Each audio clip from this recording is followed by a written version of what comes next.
بسم اللہ الرحمن الرحیم الحمد للہ رب العالمین والصلاة والسلام علی سید الانبیاء والمرسلین وعلی آلہ واصحابہ اجمعین۔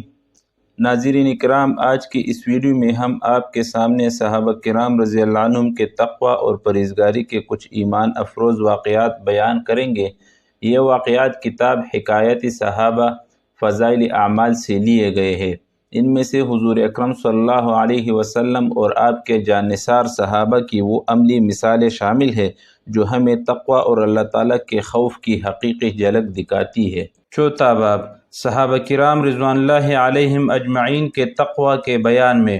حضرات صحابہ کرام رضی اللہ عنہم کی ہر عادت، ہر خصلت اس قابل ہے کہ اس کو چنا جائے اور اس کا اتباع کیا جائے، اور کیوں نہ ہو کہ اللہ جل شانہ نے اپنے لاڈلے اور محبوب رسول صلی اللہ علیہ وسلم کی مصاحبت کے لیے اس جماعت کو چنا اور چھانٹا۔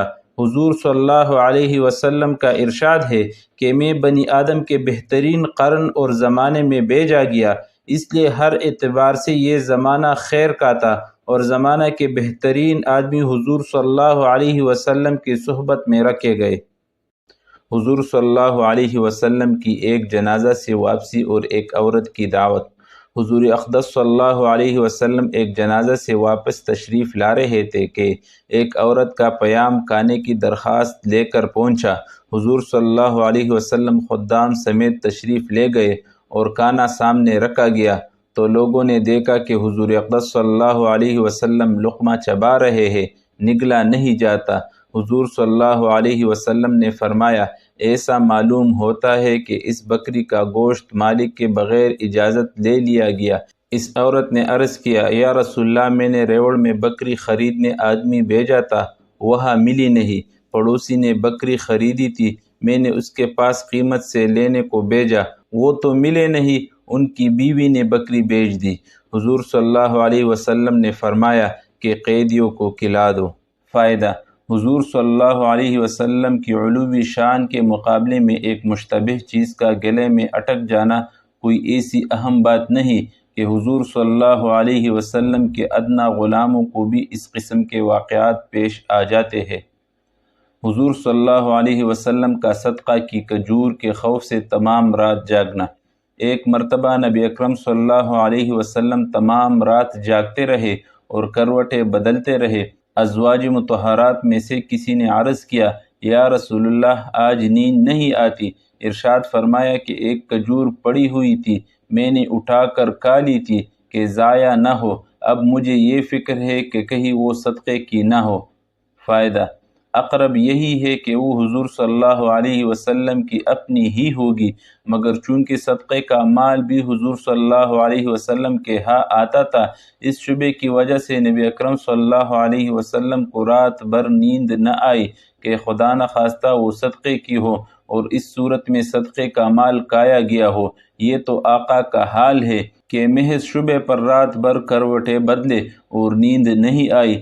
اب غلاموں کا حال دیکھو کہ رشوت، سود، چوری، ڈاکہ، ہر قسم کا ناجائز مال کس سرخروئی سے کھاتے ہیں اور ناز سے اپنے کو غلامان محمد شمار کرتے ہیں۔ حضرت ابوبکر رضی اللہ عنہ کا ایک کاہن کے کھانے سے قے کرنا۔ حضرت ابوبکر صدیق رضی اللہ عنہ کا ایک غلام تھا جو غلہ کے طور پر اپنی آمدنی میں سے حضرت ابوبکر صدیق رضی اللہ عنہ کی خدمت میں پیش کیا کرتا تھا۔ ایک مرتبہ وہ کچھ کھانا لایا اور حضرت نے اس میں سے ایک لقمہ نوش فرما لیا۔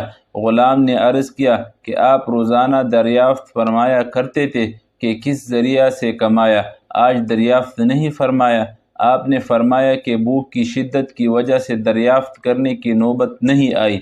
اب بتاؤ۔ عرض کیا کہ میں زمانے جاہلیت میں ایک قوم پر گزرا اور ان پر منتر پڑا، انہوں نے مجھ سے وعدہ کر رکھا تھا، آج میرا گزر ادھر کو ہوا تو ان کے ہاں شادی ہو رہی تھی، انہوں نے یہ مجھے دیا تھا۔ حضرت ابوبکر صدیق رضی اللہ عنہ نے فرمایا کہ تو مجھے ہلاک ہی کر دیتا۔ اس کے بعد حلق میں ہاتھ ڈال کر قے کرنے کی کوشش کی، مگر ایک لقمہ، وہ بھی بھوک کی شدت کی حالت میں کھایا گیا، نہ نکلا۔ کسی نے عرض کیا کہ پانی سے قے ہو سکتی ہے۔ ایک بہت بڑا پیالہ پانی کا منگوایا اور پانی پی پی کر قے فرماتے رہے یہاں تک کہ وہ لقمہ نکالا۔ کسی نے عرض کیا کہ اللہ آپ پر رحم فرمائے، یہ ساری مشقت اس ایک لقمہ کی وجہ سے برداشت فرمائی۔ آپ نے ارشاد فرمایا کہ اگر میری جان کے ساتھ بھی یہ لقمہ نکلتا تو میں اس کو نکالتا۔ میں نے حضور صلی اللہ علیہ وسلم سے سنا ہے کہ جو بدن مال حرام سے پرورش پائے آگ اس کے لیے بہتر ہے۔ مجھے یہ ڈر ہوا کہ میرے بدن کا کوئی حصہ اس لقمے سے پرورش نہ پائے۔ فائدہ: حضرت ابوبکر صدیق رضی اللہ عنہ کو اس قسم کے واقعات متعدد بار پیش آئے کہ احتیاط مزاج میں زیادہ تھی، تھوڑا سا بھی شبہ ہو جاتا تو قے فرماتے۔ بخاری شریف میں ایک اور قصہ اسی قسم کا ہے کہ کسی غلام نے زمانے جاہلیت میں کوئی کہانت یعنی غیب کی بات نجومی کے طور پر کسی کو بتلائی تھی، وہ اتفاق سے صحیح ہو گئی۔ ان لوگوں نے اس غلام کو کچھ دیا جس کو انہوں نے اپنی مقررہ رقم میں حضرت ابوبکر صدیق رضی اللہ عنہ کو لا کر دے دیا۔ حضرت نے نوش فرمایا اور پھر جو کچھ پیٹ میں تھا سب قے کیا۔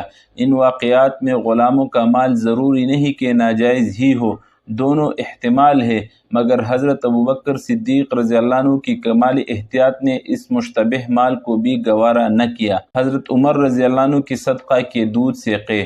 حضرت عمر رضی اللہ عنہ نے ایک مرتبہ دودھ نوش فرمایا کہ اس کا مزہ کچھ عجیب سا نیا سا معلوم ہوا۔ جن صاحب نے پلایا تھا ان سے دریافت فرمایا کہ یہ دودھ کیسا ہے، کہاں سے آیا ہے؟ انہوں نے عرض کیا کہ فلاں جنگل میں صدقہ کے اونٹ چر رہے تھے کہ میں وہاں گیا تو ان لوگوں نے دودھ نکالا جس میں سے مجھے بھی دیا۔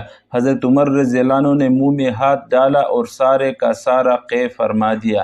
فائدہ: ان حضرات کو اس کا ہمیشہ فکر رہتا تھا کہ مشتبہ مال بھی بدن کا جز نہ بنے، چی جائے کہ بالکل حرام، جیسا کہ ہمارے اس زمانے میں شائع ہو گیا۔